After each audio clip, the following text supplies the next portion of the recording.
Cette Et conférence va maintenant être enregistrée. Mme Poitras Alors, qui va vous donner les directives et va choisir les questions qu'on va répondre. donc, bienvenue à cette séance d'information web présentée par la municipalité de Rawdon et portant sur sa refonte réglementaire. Au cours des 90 prochaines minutes, M. Racine, adjoint à la direction générale volet développement durable, M. Bouliane, directeur de l'urbanisme et de l'environnement, ainsi que M. Dauphin, directeur général, vous présenteront les changements majeurs que constitue cet exercice de révision des règlements municipaux en matière d'urbanisme et d'environnement. Donc, comme M. Dauphin l'a dit auparavant, souligne la présence de M. Bruno Guilbeault, maire de la municipalité, ainsi que de M. Rougeau et Brault, conseillers municipaux. Des questions vont pouvoir être posées par le chat à la fin de la présentation et vont être répondues selon le temps qui nous est alloué. Donc, pour ce faire, vous n'aurez seulement qu'à cliquer sur l'icône de bulle située en haut à droite de votre écran. Nous vous prions de laisser votre micro fermé pendant la présentation afin d'éviter l'interférence de bruit ambiant. Prenez note qu'aucune question en lien avec des dossiers précis ou de nature personnelle ne pourra être répondue pendant cette séance d'information. Soyez toutefois assurés qu'un document contenant toutes les questions-réponses sera rendu disponible dans les prochains jours dans le site Internet, en plus de l'enregistrement de cette séance qui pourra être visionné ultérieurement. Donc, je cède maintenant la parole à M. Guilbeault qui souhaite vous adresser quelques mots. Bien, merci d'être là. Merci de l'intérêt que vous portez à cette fameuse refonte. Nous, ça fait plusieurs mois, puis presque un an et demi qu'on travaille là-dessus. En fait, M. Racine et M. Bouliane ont travaillé très, très fort. On fait beaucoup de changements depuis pour la dernière présentation que vous allez avoir présentement, parce que même il y a 2 semaines, on aurait ajouté certains changements à tout ça. Alors, bonne présentation. Je pense que c'est Luc qui commence. M. Bouliane, c'est à vous. Oui, tout à fait. Alors, merci beaucoup. Alors, bonjour tout le monde. Alors vous m'entendez bien? Quelqu'un peut me confirmer? Oui.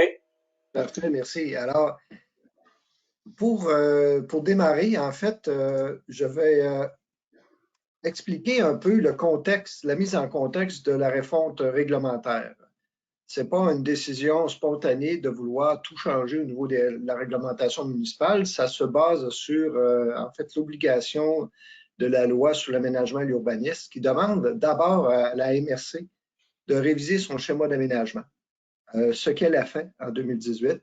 Et puis, la MRC ayant fait elle-même son propre schéma d'aménagement qui permet d'avoir les grandes orientations et les grandes affectations du sol au niveau régional, demande ensuite à la municipalité de Rawdon de réaliser son plan d'urbanisme. Alors, le plan d'urbanisme, lui, ce sont les grandes orientations, la vision que la municipalité veut avoir de l'aménagement puis de la planification de son territoire. Et il identifie aussi sur un plan les grandes affectations du sol. Donc, je vous montre un exemple ici d'une proposition qui va être aussi amenée à la consultation publique où on voit la vision, si on veut, proposée de l'aménagement du territoire. On regarde ce qui est en jaune vers la droite, c'est les zones, en fait, c'est les affectations agricoles envers l'affectation conservation. On a une affectation industrielle. Tout ce qui est en rose, c'est l'affectation rurale. En orangé, récréative. Rouge, récréative intensive, vert, récréotouristique. Et tout ce qui est en bleu, ce sont les affectations villégiature.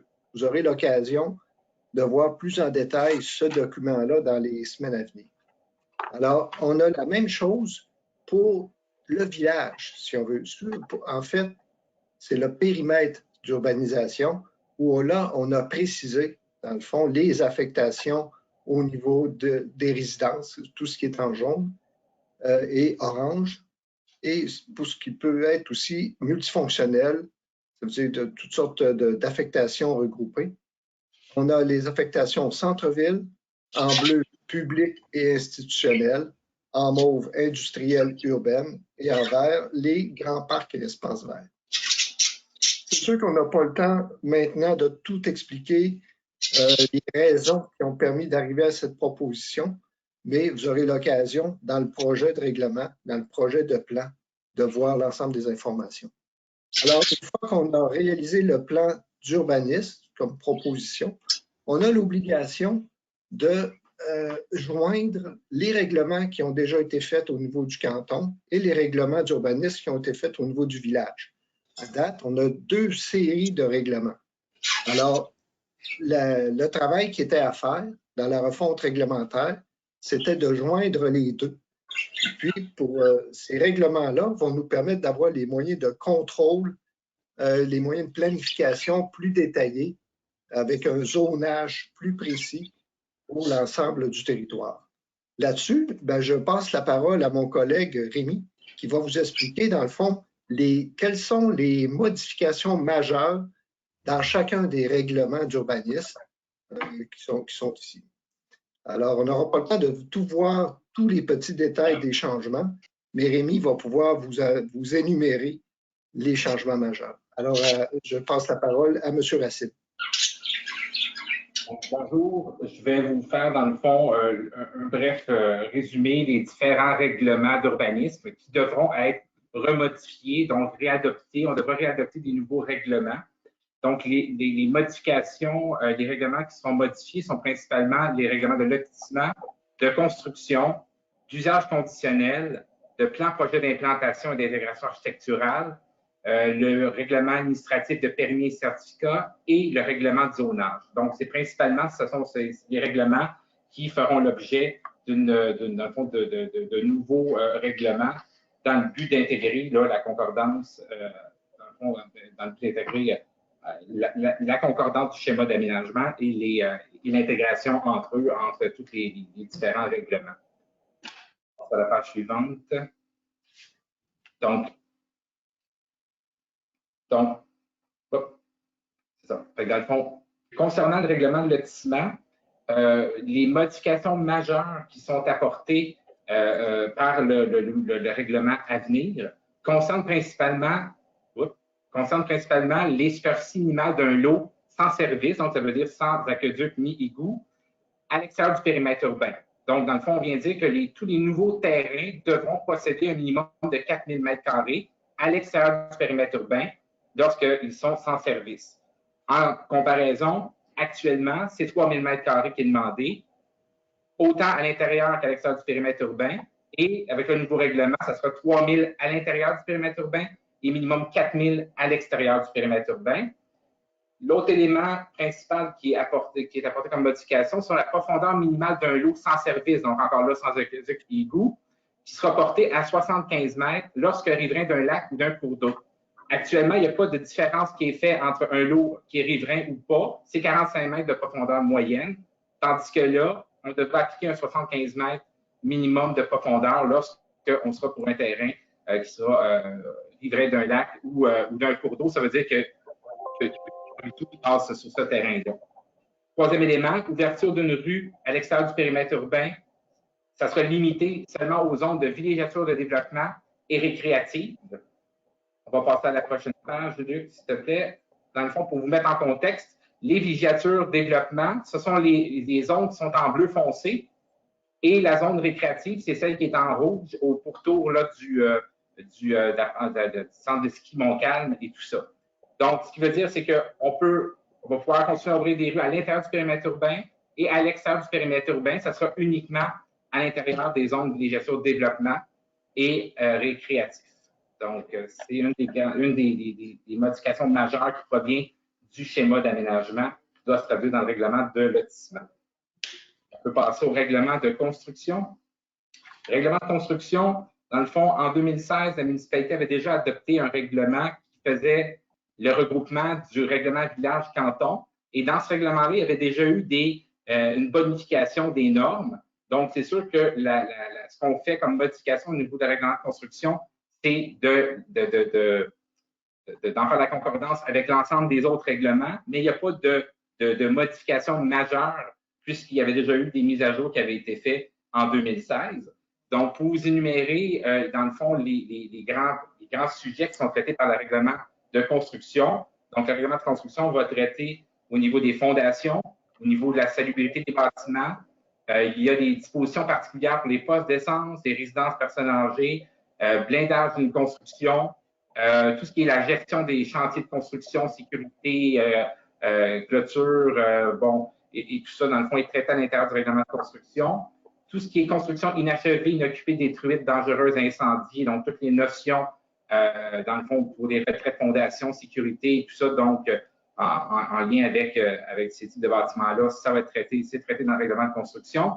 Et également les mesures d'immunisation des constructions en zone inondable. Donc, lorsque c'est autorisé de construire en zone inondable, il y a des normes d'immunisation de fondation à faire et c'est à l'intérieur du règlement de construction qu'on retrouvera ces normes-là au niveau de la construction.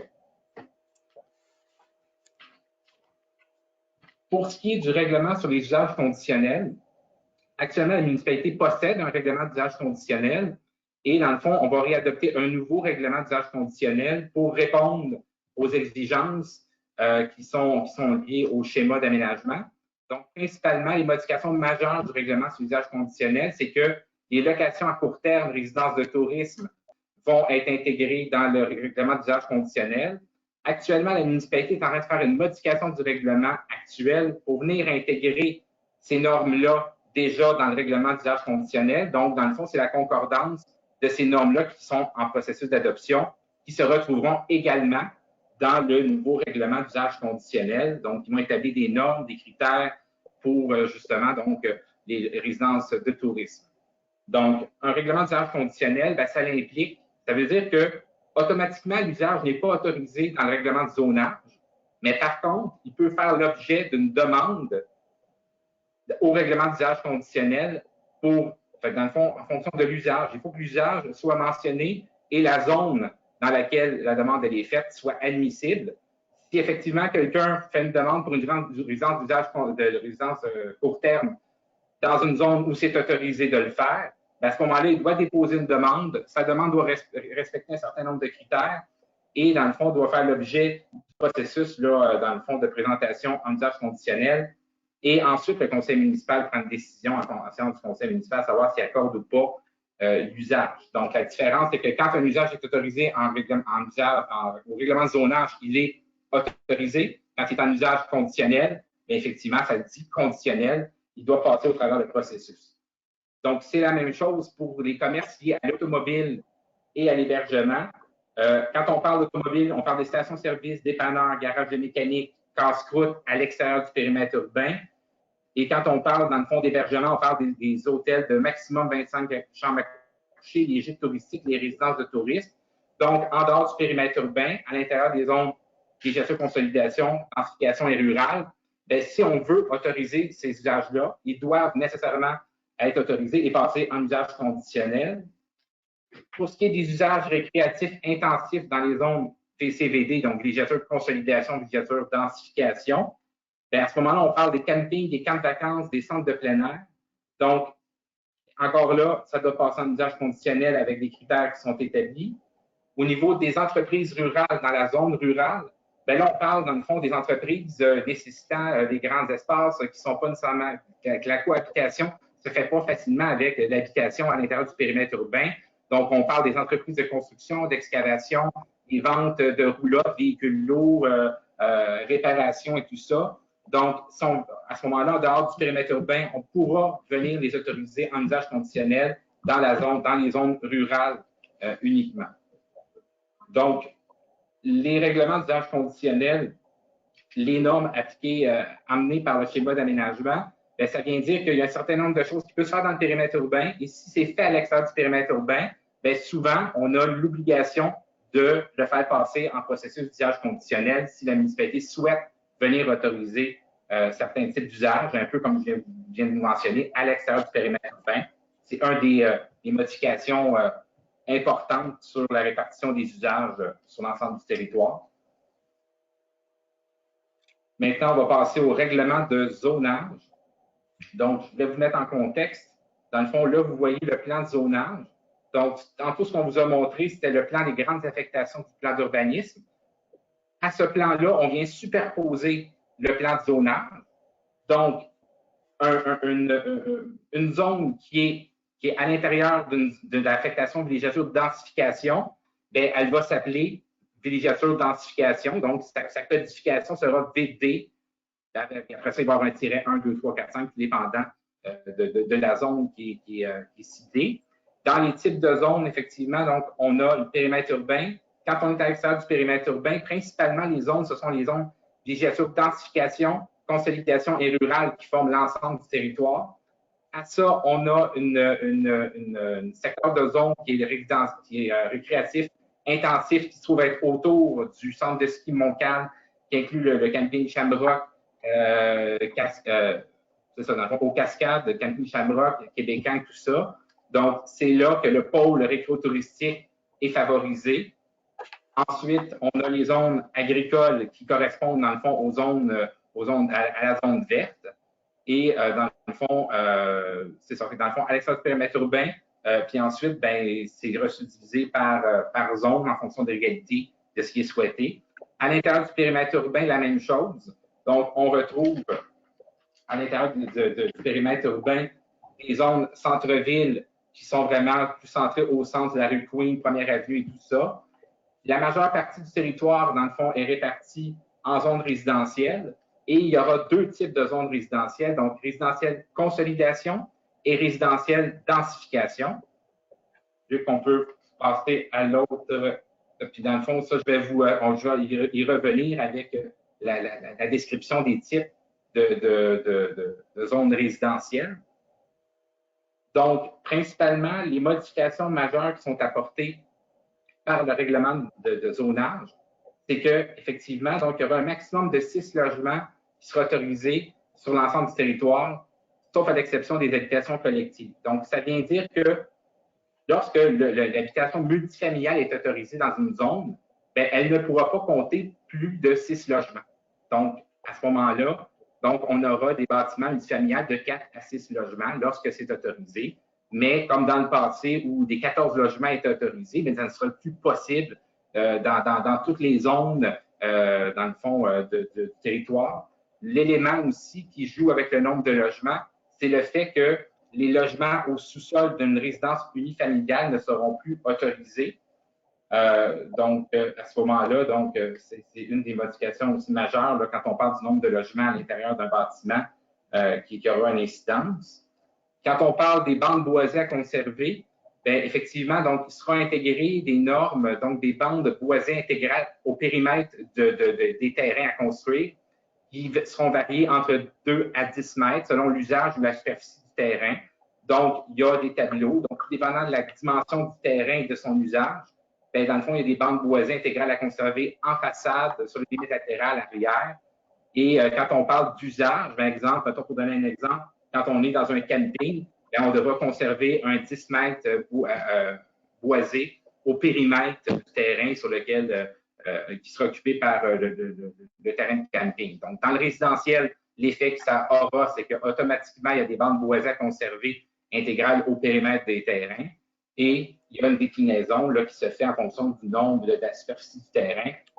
Et en fonction de la superficie du terrain, bien, la bande boisée a une largeur qui s'agrandit, dépendant aussi de la superficie du terrain. Par la différence entre un terrain de 50 personnes dans le village faire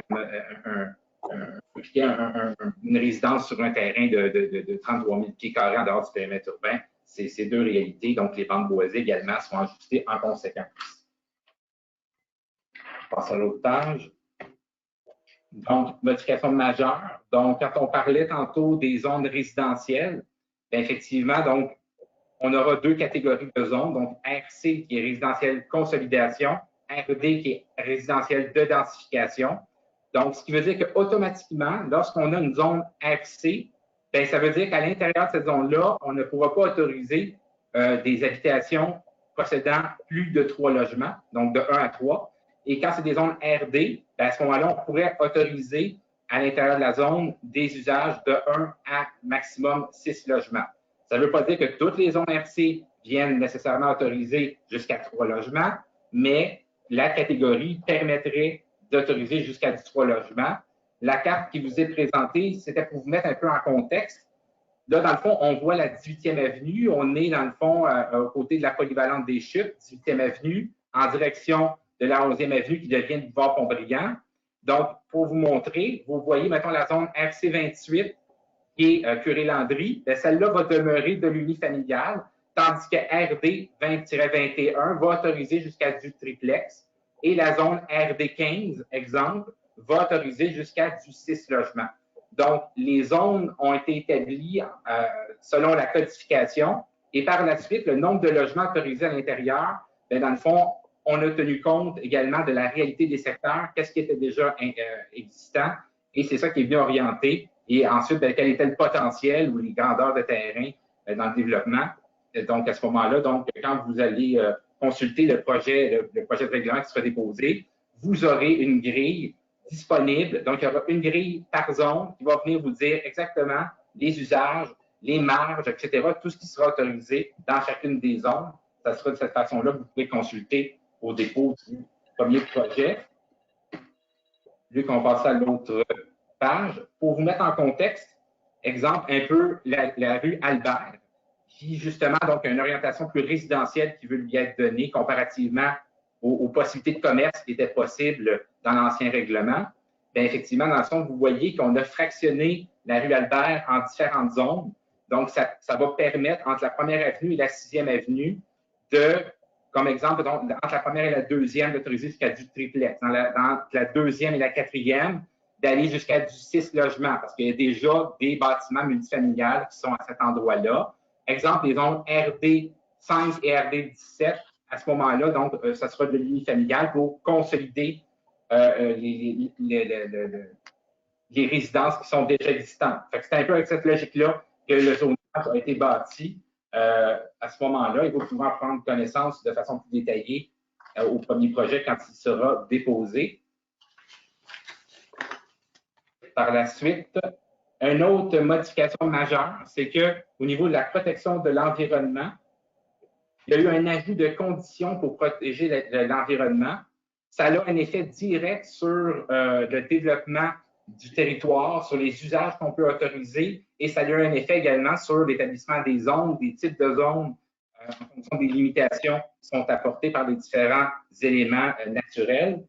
Pour faire un topo, quand on parle d'éronière, on parle justement donc en haut de la carte à côté du lac Clair à la limite de Jersey. Donc, dans le fond, il y a une éronière qui a été identifiée. Donc, à l'intérieur de la partie qui est zone, qui est mauve foncé, bien, il n'y a aucune construction qui sera possible à l'intérieur de ça. Puis, il y a des dispositions au niveau de déboisement là, dans le secteur. Au niveau du cerf de Virginie, vous voyez dans le fond ce qui est le ravage du chevreuil, ce qui est établi cerf de Virginie. C'est tout ce qui est identifié, dans le fond, dans la portion en vert qui est assurée, qui part, dans le fond, qui part du chemin Saint-Alphonse et qui descend en direction sud, en partie en zone verte, et qui vient se finir dans l'axe d'Avo 341, là, vers les limites de Saint-Nigory. Donc, à l'intérieur de cette partie-là qui est assurée, bien, il n'y a aucune possibilité d'ouverture de nouvelles rues. Il n'y a aucune possibilité d'établir des nouvelles entreprises rurales. Et dans le fond, au niveau du lotissement, bien, il y a des superficies, des profondeurs plus grandes de terrain à prévoir. Il y a des bandes boisées à conserver à la limite du terrain. Quand vient le temps de faire du développement, à ce moment-là, il faut que ça se fasse sur les rues qui sont déjà existantes. Il y a des notions à tenir compte avec des études, dans le fond, pour valider, à conserver des couloirs de déplacement du cerf de Virginie. Donc, tout ça a un incidence sur les usages et sur le développement et justement le règlement de zonage qui sera déposé. On a également aussi une identification tortue des bois. Donc, on l'a plutôt aux limites de Jersey, dans l'axe du chemin Joanne, qui descend en direction de la rivière Waro. Donc, il y a certaines normes, certaines préoccupations, dans le fond, certaines. Il faut tenir compte de la présence quand il y a le temps de faire du déboisement et tout ça. C'est toujours les normes aussi du ministère qui vont s'appliquer pour des travaux à l'intérieur de ça. Au niveau des milieux humides, il y a des conditions supplémentaires qui sont à rajouter au niveau des études de caractérisation environnementale quand il vient le temps de faire des projets de développement, donc qui doivent être approfondis pour connaître justement s'il y a des milieux naturels, des animaux, des types tout ce qui peut limiter au niveau de la construction. C'est sûr qu'en ayant une carte qui a été produite par Canard Limité, bien déjà là, ça nous permet d'identifier les emplacements potentiels de milieux humides et de mieux anticiper, dans le fond, avec les citoyens, quand il vient le temps de faire des projets, de demander, de dire, bien, regardez, vous devez vous assurer de préciser les limites des milieux humides qui sont potentiellement présents sur les différents terrains. Ça, il y en a à peu près sur l'ensemble du territoire qui ça peut s'appliquer. On a les aires d'intérêt naturel, dans le fond, qui se traduisent également, qui se traduisent par les paysages patrimoniaux. Donc, les paysages patrimoniaux, c'est ce que vous voyez en orange sur la carte. Donc, principalement, chemin du lac Morgan, le chemin Bel-Air, une partie du chemin Saint-Alphonse, le chemin de Kildare et le chemin Forêt. Donc, ça implique que justement, donc, il y a un paysage patrimonial intéressant. Ce qu'on nous demande d'intégrer, c'est des normes au niveau des gabarits, des implantations des bâtiments. Il y a certains éléments.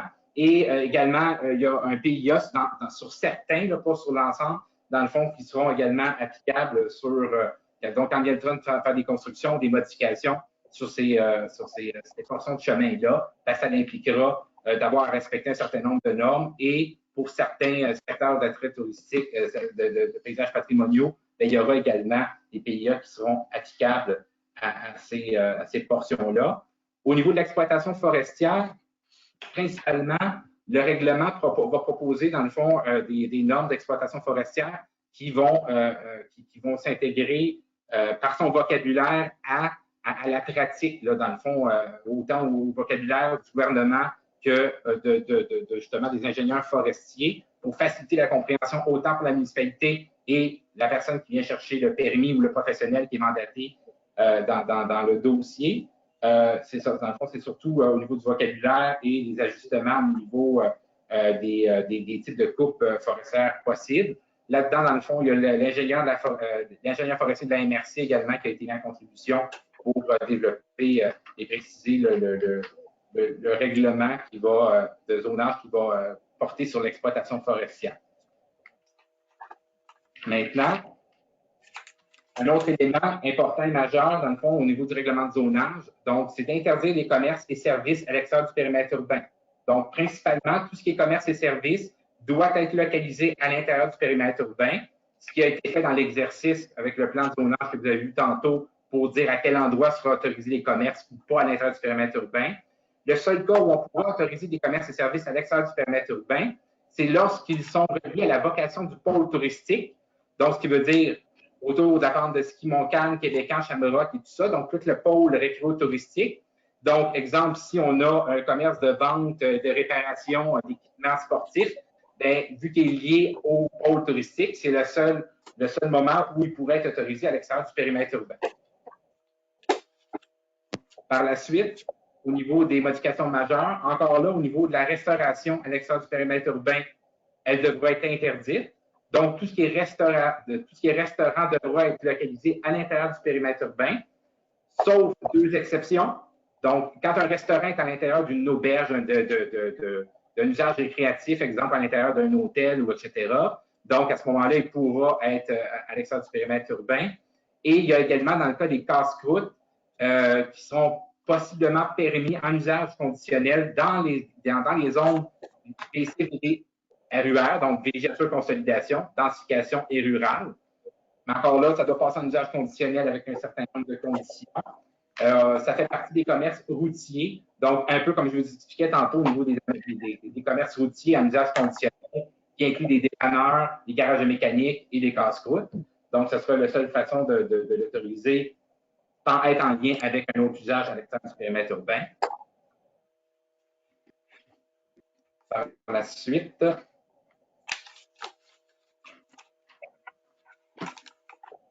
modification majeure, c'est que dans le fond, on vient intégrer, on vient ajouter des normes concernant les projets intégrés.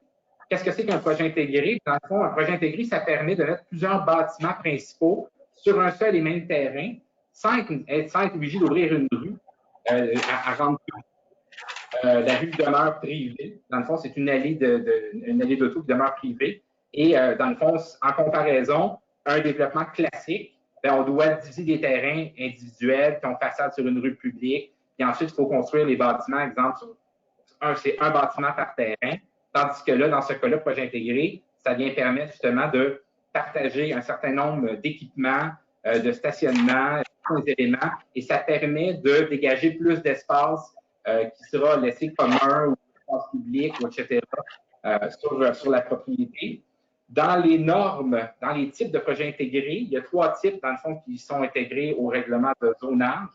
Il y a les résidentiels à l'intérieur du périmètre urbain, qui seront autorisés dans certaines zones spécifiques là, qui vont être nommées à la grille des usages.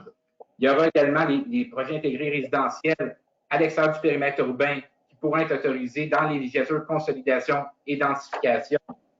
Et ensuite, il y aura les projets intégrés récréo-touristiques qui, eux, peuvent être autorisés à l'intérieur de la zone du pôle touristique, là, aux alentours de la pente de ski et tout ça. Et ce type de projet-là peut intégrer du résidentiel et des activités récréo-touristiques à l'intérieur d'un même projet intégré. Donc, il y a des normes qui sont établies et à ce moment-là, il faut que le projet intégré soit autorisé dans la zone, là, dans le fond, dans la grille de la zone. Ça va devoir être autorisé à l'intérieur de la grille de la zone. Donc, à ce moment-là, donc, ça va permettre d'utiliser cet outil-là pour faire du développement, autrement que de faire des rues publiques classiques, exemple, ce qu'on trouvait là, actuellement sur le territoire. Au niveau du règlement de zonage encore, modification majeure, les campings.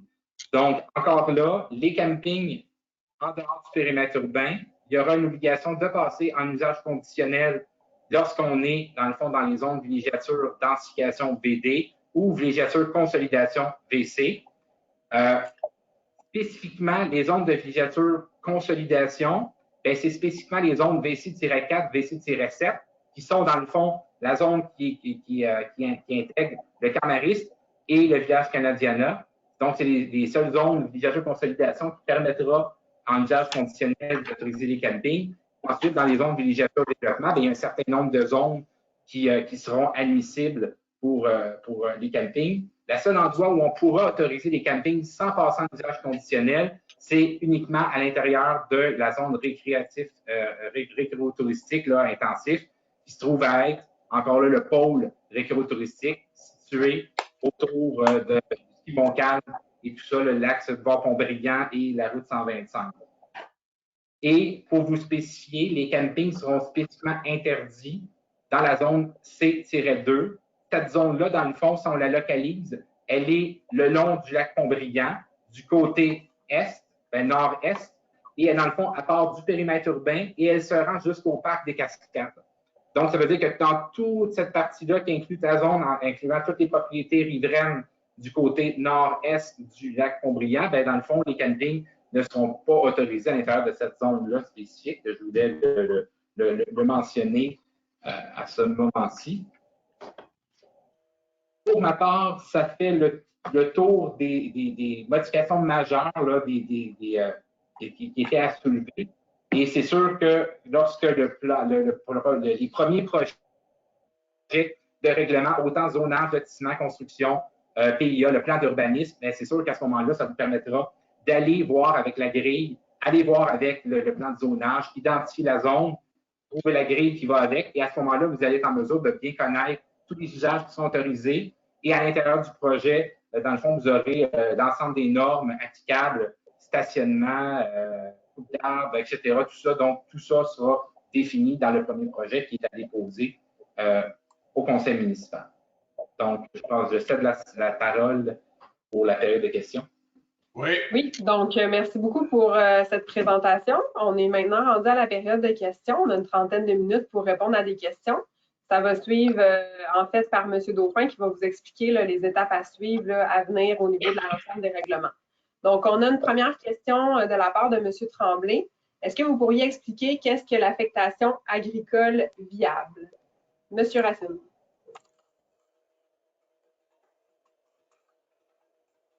La différence, dans le fond, l'agricole dynamique, c'est là où on retrouve actuellement les fermes de plus grande superficie qui sont en exploitation, villégiature, agricole viable. C'est les secteurs où il y a plus de construction, c'est les plus petites propriétés et à ce moment-là, donc, il y a certains usages écotouristique, je crois, là, qui seraient autorisés dans villégiature viable. Tout ça provient du vocabulaire du schéma d'aménagement qui se retrouvent dans le plan d'urbanisme. Donc, c'est pour catégoriser la zone agricole, tout dépendant de sa réalité, là. Parfait, merci beaucoup. Ensuite, on a quelques questions de la part de Mme Blais. Je répète dans le fond que ça se peut là, que M. Racine ou que M. Bouliane ne soient pas en mesure de répondre dans le détail à toutes les questions. S'il y a un complément ajouté, ça va être disponible dans le document questions-réponses qui va être déposé dans le site Internet. Donc, pour la première question, donc au niveau de la densification, est-ce que dans tout le périmètre d'urbanisation en densification, un propriétaire pourra construire un immeuble de 1 à 6 logements? Monsieur Racine. Donc, dans les zones RD, ça l'annonce qu'on peut autoriser jusqu'à 6 logements. Mais vous allez constater que ce ne sont pas toutes les zones RD qui viennent automatiquement autoriser jusqu'à du 6. Il y en a qui c'est jusqu'à du 3, il y en a qui c'est jusqu'à du 4, il y en a jusqu'à du 6. Donc, c'est sûr que les zones résidentielles, les zones RD ont été ciblées à certains endroits et par opposition, les zones résidentielles consolidation, justement, ont été également établies pour consolider les secteurs unifamiliales existants. Et dans le fond, il y a des zones RD qui ont été établies. Mais encore là, comme je vous dis, ce ne sont pas toutes les zones qui ont une nomination RD qui vont nécessairement autoriser jusqu'à 6 logements. Donc, pour la question suivante, est-ce que vous vouliez ajouter quelque chose, M. Dauphin? Non, c'est bien. Parfait. Pour la question suivante, au niveau de la consolidation, est-ce que dans toute la zone d'affectation de consolidation, un propriétaire pourra construire un immeuble de 1 à 3 logements? La même réponse. Encore là, quand on dit RC, résidentiel consolidation, c'est qu'on peut venir autoriser jusqu'à du 3 logements. Mais encore là, il y a des zones RC qui vont autoriser uniquement l'unifamilial. Il y en a qui vont autoriser l'uni, le bifamilial. Et certaines zones RC vont autoriser jusqu'à du triplex. Encore là, vous allez le voir dans le plan de zonage et dans les grilles quand ils seront rendus disponibles avec la présentation du premier projet.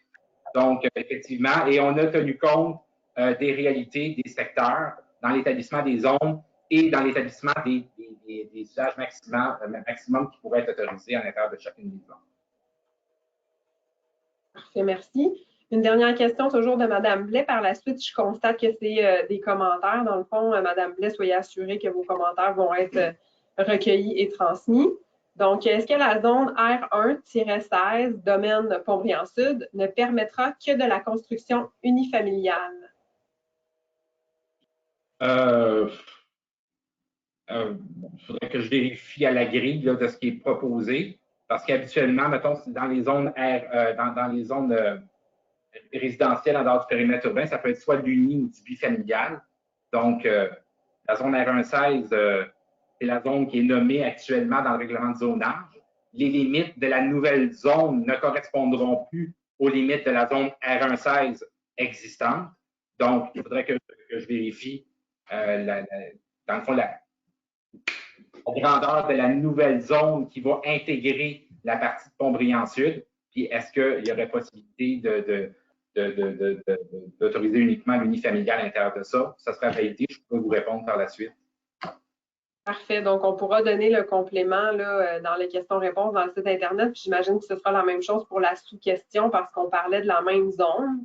Donc, à savoir si on pourra subdiviser un lot et y construire un immeuble de 1 à 3 logements, bien, je présume qu'il faudra aussi valider la grille, là, M. Racine. Effectivement, parce que dans le fond, si advenant que c'est uniquement l'unifamilial, ben, ça sera uniquement l'unifamilial qui sera autorisé. La différence, effectivement, c'est que ce qui va être autorisé, c'est ce qui va être nommé dans la zone.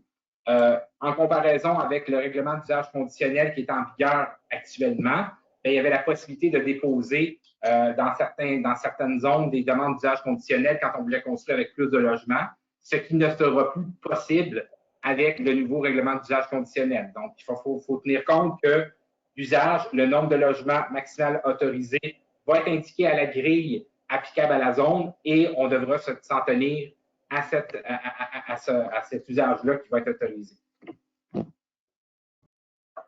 Donc, une question de Mme Lapointe maintenant. Pouvez-vous revenir sur l'aire d'intérêt naturel sur certains chemins comme Kildare? Je ne sais pas si M. Bouliane, on peut revenir sur la diapo qui concernait la protection de l'environnement. Oui. Donc, M. Racine?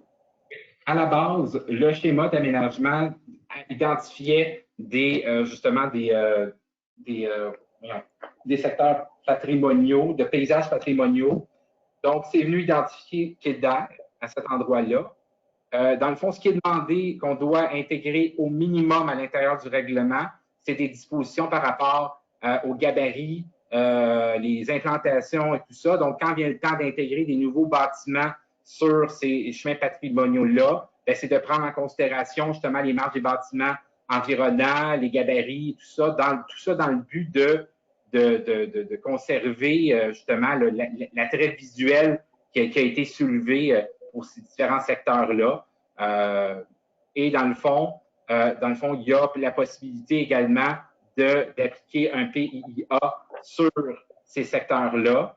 Donc, certains secteurs, excluant, dans le fond, Kildare ne serait pas à l'intérieur du PIA applicable, mais il y a certains secteurs, comme le chemin du lac Morgan, où on peut venir gérer par le PIA, exemple, l'esthétique du bâtiment qui sera intégré à l'intérieur des autres bâtiments, toujours dans le but de conserver, lorsqu'il y a des transformations, l'aspect patrimonial qui a été reconnu pour ces sections de chemin-là.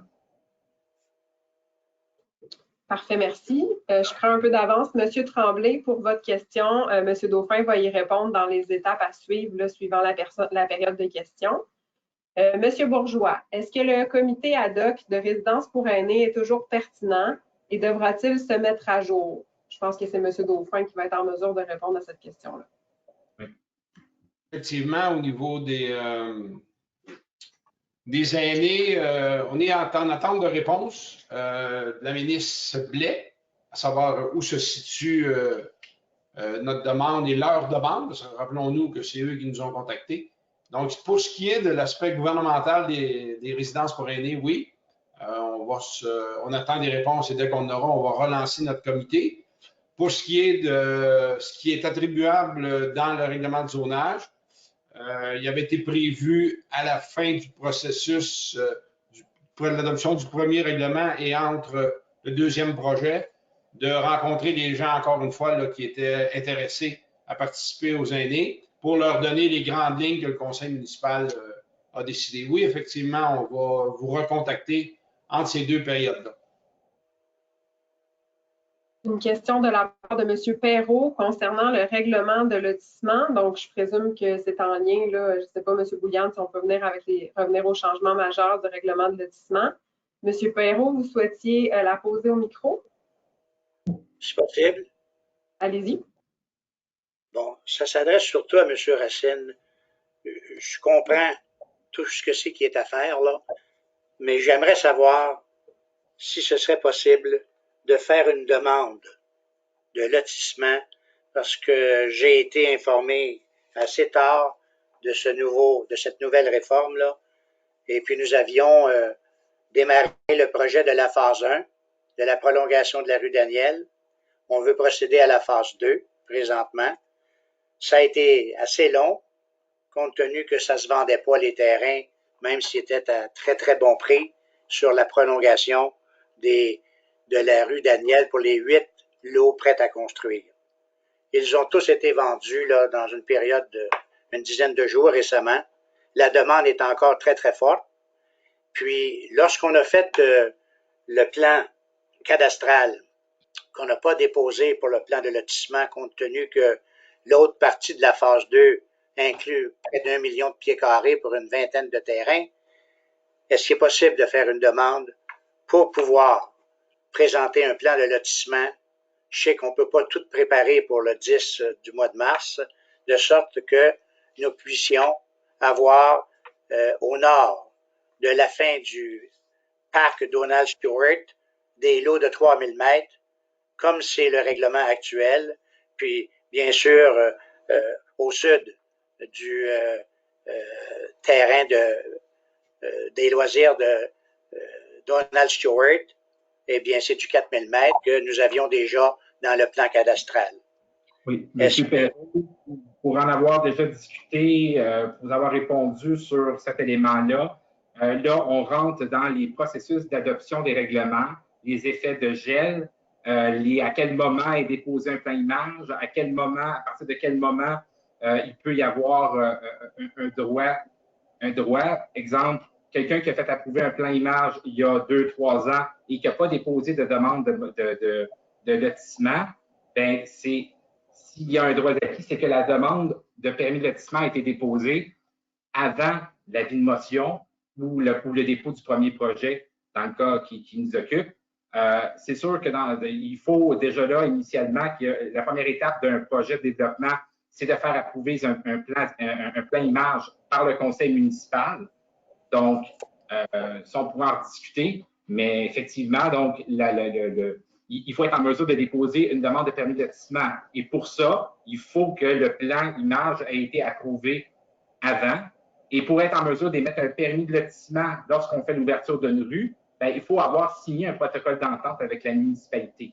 Donc, on pourra en discuter, mais c'est un peu ce qui vous avait été dit à ce moment-là, les validations qui avaient été faites par rapport au projet. Je comprends qu'effectivement, la phase 2, vous aviez commencé à la réfléchir en 2015, mais effectivement, donc, ça a été mis sur la glace. Donc, le plan n'a pas été approuvé au minimum par le conseil municipal. Donc, c'est sûr qu'au moment où est lancé l'avis de motion, déposé le premier projet, bien, est-ce qu'une demande de permis de lotissement a été déposée et est-ce qu'elle est recevable? Bien, c'est la question qu'il faut se poser. On pourra en parler plus longuement par la suite, là, parce que on ne rentrera pas dans les détails ici, là, mais on va en discuter par la suite. Oui, M. Dauphin? En complément, M. Perrault, tel que mentionné, c'est évident qu'il y a quelques cas, quand on dépose une réforme, on en dépose une aux 20 ans. On a demandé j'ai demandé à la greffière de consulter notre procureur pour savoir exactement, légalement, à quoi nous sommes tenus d'accepter, à quoi nous ne sommes pas tenus d'accepter. On devrait avoir la réponse la semaine prochaine. Cette semaine, Maître Beaupré était en cours. Fait que dès qu'on a ça, on va vous contacter, on va pouvoir être en mesure, autant à vous qu'à d'autres promoteurs, là, de bien situer ce qu'on est permis de faire et ce qu'on n'est pas permis de faire. Merci infiniment. Merci. Donc, Mme Perrault-Brault, je fais un peu d'avance, un peu comme M. Tremblay. Là, je pense que votre question va être répondue dans le complément que M. Dauphin va nous donner là, après la période de questions. Donc, une question, je crois que c'est la dame qui est ici, mais malheureusement, on n'a pas votre nom. Dans la zone grise, le camping de M. Coche, quel sera son nouveau zonage? Est-ce que c'est trop précis, peut-être, M. Racine, ou êtes-vous en mesure de répondre? Bien, ce que je peux vous dire, c'est que le camping de M. Coche est situé à l'extérieur du périmètre urbain. Et dans le fond, il est en zone rurale, donc à proximité justement du ravage de chevreuil. Il y a eu des discussions par rapport à ça et il y a des demandes qui devront être faites par la personne, par le propriétaire ou les acquéreurs, parce que c'est une propriété qui est en vente. Parce qu'effectivement, quand il est venu le temps de développer le plan, le schéma d'aménagement initialement, il n'y avait aucun projet, il n'y avait aucune vision de développement pour cette propriété-là. Donc, c'est sûr que si on veut faire approuver un projet de développement sur cette propriété-là et permettre l'ouverture de rues, bien, soit qu'on doit l'inclure à l'intérieur du périmètre urbain, soit on doit l'inclure à l'intérieur d'une zone de villégiature de développement, mais il faut toujours tenir compte qu'il ne sera pas plus possible de prolonger les réseaux d'aqueducs et d'égouts en dehors du périmètre urbain. Donc, ça avait déjà été discuté avec différentes personnes dans le dossier. Et si advenant, effectivement, il y a des demandes de modification qui sont déposées dans ce sens-là, ben c'est un peu le sens qu'il faudra donner à cette propriété-là si on veut être en mesure de voir, de l'ouvrir dans le fond au développement. Est-ce que je peux ajouter quelque chose? Oui, allez-y. Le terrain de camping est déjà vendu. D'accord. Je ne connais pas les acquéreurs. Et pour ce qui est des égouts et de l'aqueduc, ils sont déjà rendus. Donc, ils font partie du territoire urbain. Oh, non, Luc, est-ce que tu peux me mettre le plan de zonage? Oui, périmètre. Je vais juste vous l'identifier. C'est que les limites du périmètre urbain ont été établies. Les normes que le ministère demandait, c'est qu'on devait suivre la portion développée du territoire. Donc, le terrain, propriété de M. Koch. Donc, c'est un énorme terrain sur lequel il n'y avait pas de développement, pas de subdivision et tout ça. Donc, pour répondre aux normes du ministère, dans le fond, on a dû le localiser à l'extérieur. Et selon les normes du ministère, on ne peut plus faire de prolongement d'aqueduc et d'égouts à l'extérieur. Dans la zone rurale, on ne peut pas procéder à l'ouverture de nouvelles rues.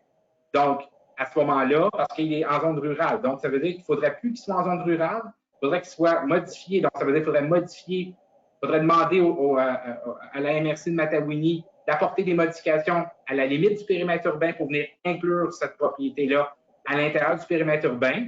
Donc là, ça viendrait permettre par la bande de faire le prolongement de réseau et à l'intérieur du périmètre urbain, effectivement, donc, ça permettrait de faire des prolongements de rues.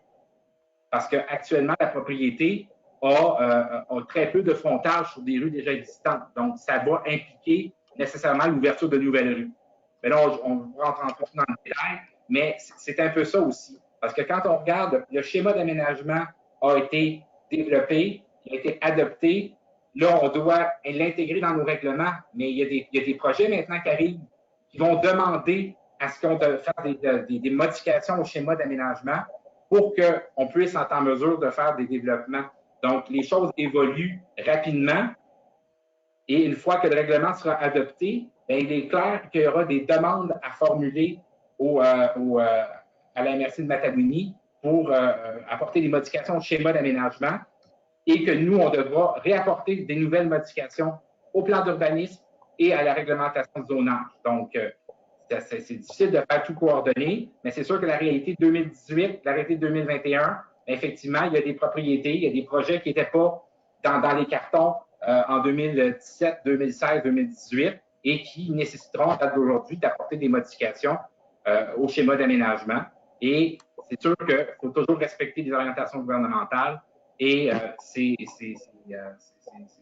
la demande devra être déposée, traitée à la MRC de Matawini en premier. Parfait, merci beaucoup. En résumé, madame, pas pour l'instant, il va falloir ajuster notre tir avec la MRC. C'est à moi de vous parler? Non, mais en général, là. Je n'ai pas compris, là, parce que ça coupe souvent. Est-ce que les autres ont le même problème parce que ça coupe? Ben là, ça m'entendez-vous, là? Oui, là, je vous entends. Allez-y. Je veux juste vous dire que c'est un dossier qui devra cheminer avec la MRC. Oui. En fait, c'est parce que moi, je reste juste à côté du camping et je voulais avoir comme une idée de qu'est-ce qui va s'en venir, là. Parce que ça peut changer mes décisions si je reste ici ou pas. D'accord. Merci beaucoup. Juste un commentaire, M. Dauphin. Madame disait que le camping avait été vendu. Moi, il y a 2 semaines, il y a quelqu'un qui m'a contacté et c'était conditionnel à savoir ce qu'il y avait, ce qu'il pouvait faire sur ces terrains-là. On les a avertis qu'il était APU et que ça prendrait une série de changements de zonage pour réussir à bâtir quelque chose là-dessus. Et comme ils n'ont pas d'accès ou à peu près pas d'accès sur une rue, parce que le camping présentement, où ce qui était l'entrée, là, pour passer sur son terrain, il faut qu'il passe sur les terrains de la ville qui nous appartiennent. Quand on a refait le chemin l'année passée, on s'est aperçu de ça. Fait qu'il n'y a pas d'autre accès pour aller à ces terrains. Fait que je n'étais pas demain la veille, je vous dis ça de même. Bien, merci, je vais rester là. Merci, M. Guilbeault. On poursuit notre période de questions. Donc, on avait une sous-question de M. Perrault, mais je comprends que c'était en lien avec le projet. Donc, comme M. Racine disait, M. Dauphin, on va communiquer directement avec vous. Oui, on a une question complémentaire de Mme Blais. Donc, on a vu des exemples récents où on rase tous les arbres et où on construit des immeubles sans caractère randonnois et où le stationnement domine. Donc, il y a quelques exemples du 8e Avenue, Bois-Franc, la série de blocs sur la 4e rue Church. Quelles sont les balises pour éviter ce type de projet? Monsieur Racine? Bon, premièrement, donc, au niveau du déboisement, il devra conserver un périmètre boisé. Donc, tout dépendant de la dimension du terrain, donc ça peut varier de 3 mètres à la marge avant, 2 mètres latéral et arrière. Déjà là, il y a une bande boisée qui sera à conserver. Et si ce n'est pas existant, il y a une plantation qui devrait être faite au pourtour de la propriété. Par la suite, justement, donc les bâtiments de 12 logements résidentiels ne seront plus possibles. Les seuls cas où on verra des bâtiments ayant plus de 6 logements, c'est uniquement dans les cas des habitations collectives. Donc, habitations collectives, on parle de résidences de personnes âgées ou des résidences qui offrent des services communs avec des espaces communs. Donc, c'est déjà là le gabarit des bâtiments résidentiels va être limité à du 6. Et effectivement, donc, par rapport au périmètre boisé qui sera conservé, bien, ça va venir créer justement la barrière entre la rue, les propriétés voisines et le terrain. Donc, vous comprendrez que pour être capable de conserver des bandes boisées, bien, ça veut dire que le terrain devra nécessairement peut-être être un peu plus grand, tout dépendant de la dimension du bâtiment, pour être capable de rentrer le bâtiment et les stationnements qui sont demandés. Merci. Une question de Mme Perrault-Brault. Actuellement, le règlement de construction permet la construction, rénovation sur un chemin non verbalisé et non entretenu par la municipalité.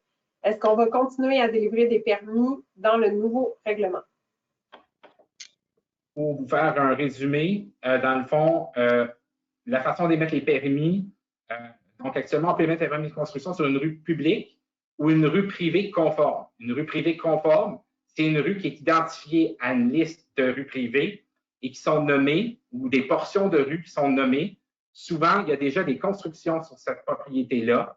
Et dans le fond, une rue privée conforme est par définition privée, donc n'est pas entretenue, en tout cas la plupart, à part certaines rues spécifiques, n'est pas entretenue par la municipalité. Et sur ces rues-là, oui, effectivement, on pourra continuer à émettre des permis de construction parce que le but, c'est de consolider l'existant, donc les terrains disponibles sur les rues qui ont été identifiés comme étant des rues publiques ou rues privées conformes qui respectent une largeur, une composition et qui, dans le fond, qui amènent une logique à la construction, permettront de continuer à émettre des permis de construction. Au niveau de la liste des rues privées conformes, il y en a certaines qui ont été enlevées, supprimées, modifiées, dans le fond, parce que la liste avait été établie, on parle des années 90, donc des fois, peut-être qu'une rue privée conforme qui était nommée à la liste, mais qui n'a pas été entretenue ou qui n'était pas construite, a été reboisée avec le temps. Donc, effectivement, il y a des ajustements qui seront faits à la liste des rues privées conformes sur lesquelles les permis de construction pourront être émis.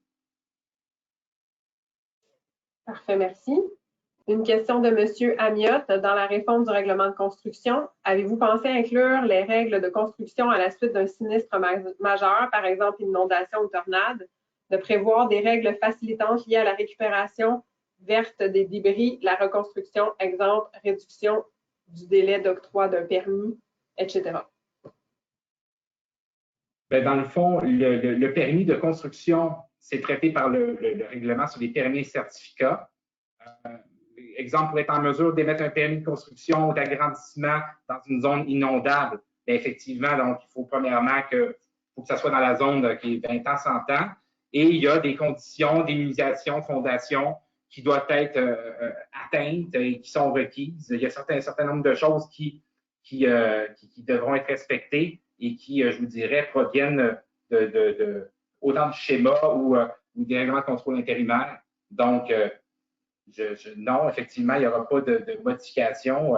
Si c'est autorisé, bien, il y avait des normes. Les mêmes normes vont rester pour les agrandissements dans les propriétés en zone inondable. L'autre volet de la question, vous parliez de récupération des matériaux, ces choses-là. C'est quoi l'autre portion de la question, Annie? La récupération verte des débris, la reconstruction. Ben, c'est sûr que... Monsieur Amiot, si vous prendre la parole. Je vous remercie.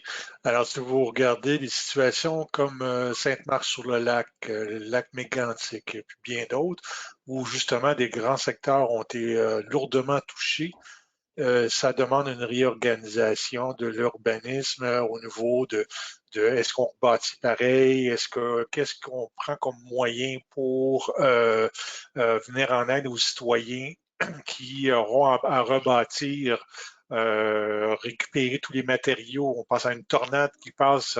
Comment on récupère tout ça? Donc, est-ce qu'il y a des choses qui ont été réfléchies dans la réglementation pour justement faciliter le travail de tous, finalement, là, dans le cadre d'un sinistre majeur? C'est pas nécessairement au règlement de construction qui est traité ce genre d'éléments-là. C'est sûr que là, on parle plus de compo-recycle, justement du site de récupération de matériaux secs, etc., là, des décisions de la municipalité dans ça. Mais dans le cas d'un sinistre où, de toute façon, effectivement, il est clair que si votre propriété est dans le 0-20 ans, vous n'êtes pas en mesure d'obtenir un nouveau permis de construction. Actuellement, le ministère a l'équivalent de la ZIS, donc la zone d'intervention spéciale. Il y a une portion du territoire de la municipalité qui est applicable, donc à partir du barrage du lac Montbriand jusqu'au camping ensoleillé. Donc, il y a des effets de gel pour l'instant. On attend effectivement les nouvelles réglementations qui vont sortir de la part du ministère par rapport aux zones inondables et aux nouvelles cartes de zones inondables. Je peux rajouter, en complément d'information, il y a une question de sécurité civile également. Je peux vous dire que quand on est dans ce range-là de sécurité civile, le plus bel exemple, ça a été quand on a perdu la Queen, on est tombé sur les règles de sécurité civile. À ce moment-là, ben, tout est pas mal permis en termes de réglementation pour favoriser que ce soit la reconstruction, que ce soit la récupération des matériaux, etc. On nous laisse une grande marge de manœuvre en termes de sécurité civile. Fait que, du moment où on aurait une tempête, tornade ou autre sinistre, on va tomber sur la loi qui permet au conseil municipal de vraiment élargir sa réglementation puis permettre aux gens de récupérer le mieux possible. Fait que dans ce sens-là, on n'est pas tellement inquiet sur l'aspect des actions qu'on pourrait prendre quand on va arriver ce genre de sinistre-là. Mais comme tel, dans notre règlement de construction, on n'a pas d'éléments aussi précis que ça. Je vous remercie de vos réponses. Merci. Merci beaucoup. Madame Lapointe avait une question concernant le PIA sur les chemins tels que le chemin Kildare. Sur quel type de structure vous allez vous baser, le type de construction, et là, je ne suis pas certaine si c'était vraiment le mot anglais que vous souhaitiez utiliser, ou existentiel. Donc, vous pouvez peut-être prendre la parole, Madame Lapointe, juste pour préciser.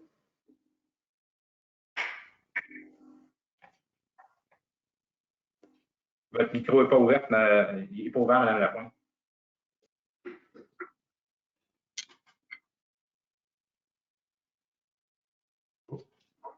OK, vous m'entendez bien? Oui.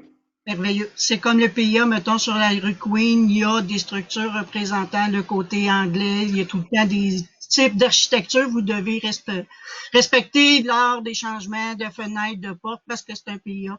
Si vous mettez ça dans le chemin du lac Morgan, selon les bâtisses de nouvelles fermes ou etc., sur quel type de structure vous allez vous baser?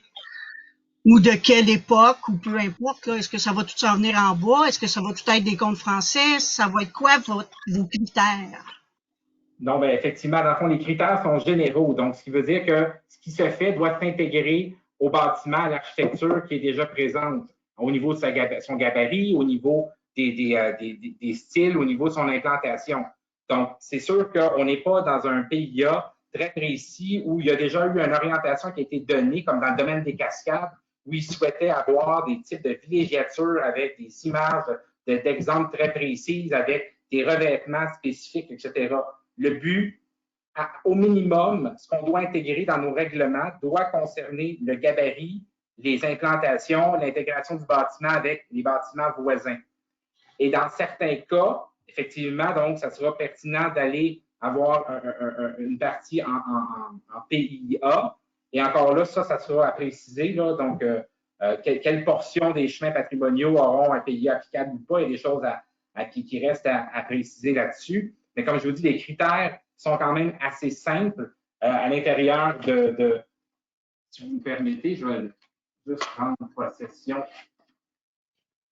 de ces critères-là.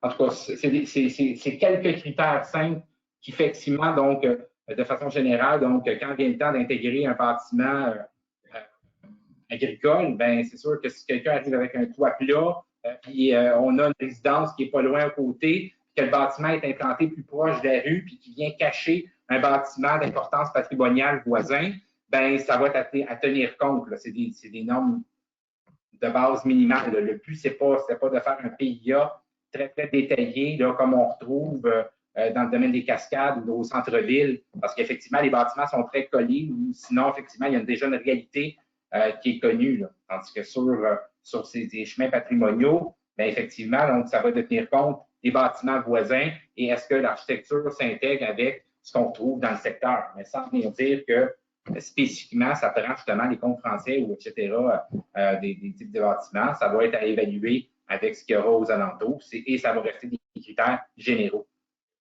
Est-ce que ça veut dire que les critères ne sont pas encore établis? Parce que si on comprend, moi, je vais dire le chemin de Kildare, où ce que les maisons ancestrales n'étaient plus viables, ont été détruites, c'est quasiment des maisons de ville qui se sont construites.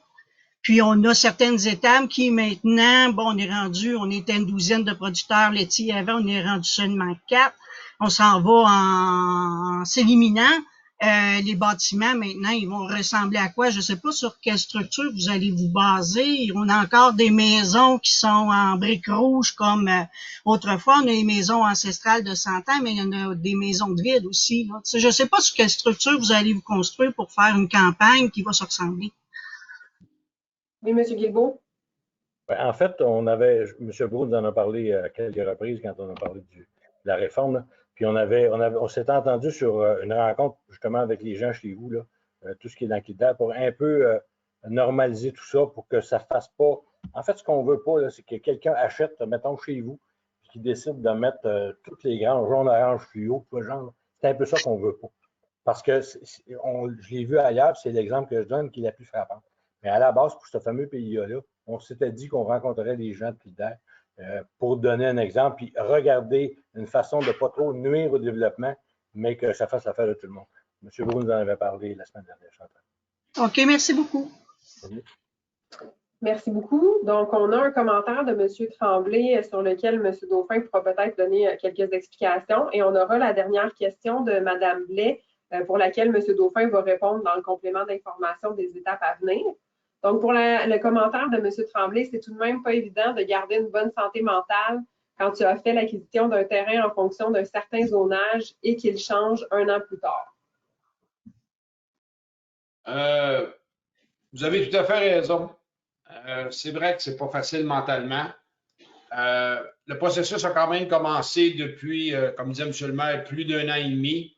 Ceux qui venaient régulièrement en séance du conseil, vous avez vu qu'on a souvent discuté. On vous avait rencontré déjà à une première rencontre d'information qu'on avait faite au centre de CAF. Oui, effectivement, c'est pas facile, mais on se devait de trouver une période pour respecter les règles du gouvernement aussi, qu'on a un laps de temps. On a choisi cette période-ci pour lancer le processus qui effectivement gèle certains aspects des règlements. Et effectivement, il faudra voir avec votre zonage qu'est-ce qui arrive dans votre cas particulier. Mais oui, on est très conscient de ça. Pour certains, ça chamboule beaucoup de choses. C'est pour ça tout à l'heure qu'on disait qu'on va quand même vérifier légalement ce qui nous est permis ou pas. Mais on se devait de commencer le processus officiel pour arriver dans les mois à venir à une adoption de règlement qui va nous permettre de fonctionner et d'éviter le fameux duplication des règlements de canton et des règlements de village là, pour que ça se termine. Et également tout l'aspect du zonage. Fait que oui, on est conscient de ça, mais que voulez-vous, il fallait commencer et on a décidé de prendre l'avis de motion à la dernière séance et de débuter le processus. Merci beaucoup. Donc, la dernière question, c'est ça, est en lien avec l'accessibilité des informations. Donc, je ne sais pas, M. Bouliane, si vous pouvez afficher la diapositive pour les étapes à venir. M. Dauphin va pouvoir fournir les dernières explications et le mot de la fin.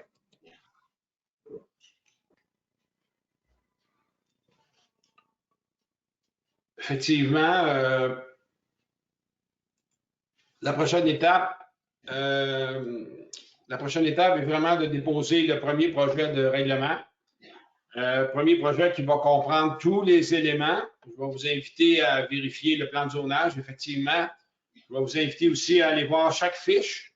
C'est un nouvel outil qu'on va avoir à la municipalité, là. Quand vous allez venir nous rencontrer pour telle demande, on va vous fournir une fiche avec le zonage, avec toutes les restrictions et avec tout ce qui est permis. Ce qui fait que ça va être beaucoup plus facile d'interpréter que de prendre le règlement au complet puis commencer à feuilleter pour trouver qu'est-ce qui s'applique à mon cas ou pas.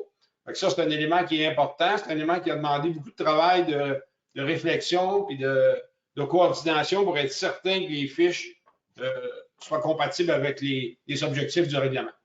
Fait que ça, on espère, je vous dis bien, on espère déposer le 24 mars à une séance qui est déjà cédulée, le premier projet de règlement qui va rendre tous les documents disponibles sur notre site Internet.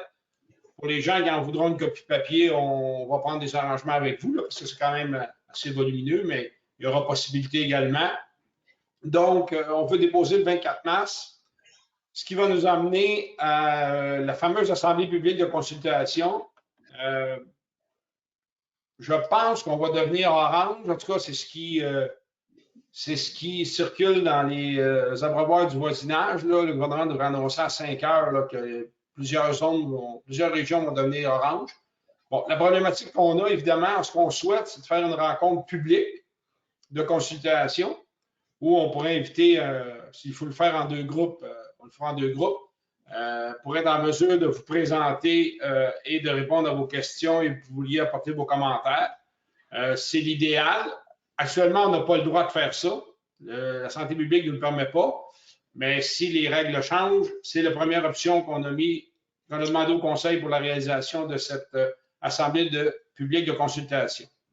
Si ce n'est pas possible, on va aller sur ce que le gouvernement nous permet, qui est une Assemblée publique de consultation par écrit. Vous avez un laps de temps pour nous emmener vos commentaires et vos questions. Et nous aussi, on a un laps de temps pour répondre à vos questions et à vos commentaires. Ce n'est pas la formule idéale, mais si on veut poursuivre la démarche pour arrêter l'effet de gel et le vide entre l'ancien règlement et les nouveaux règlements, ben, il faut continuer à aller de l'avant avec la procédure. Donc, nos objectifs sont les suivants, se rendre à l'Assemblée publique de consultation selon les délais qu'on a pour être par la suite, évidemment, tenir notre Assemblée publique et adopter le second projet qui va nous amener par la suite aux autres mécanismes là, qui sont les demandes de référendum, etc., qui sont des choses très techniques qu'on va rajouter sur le site Internet là, pour vous tenir au courant de toutes les étapes qu'on va franchir.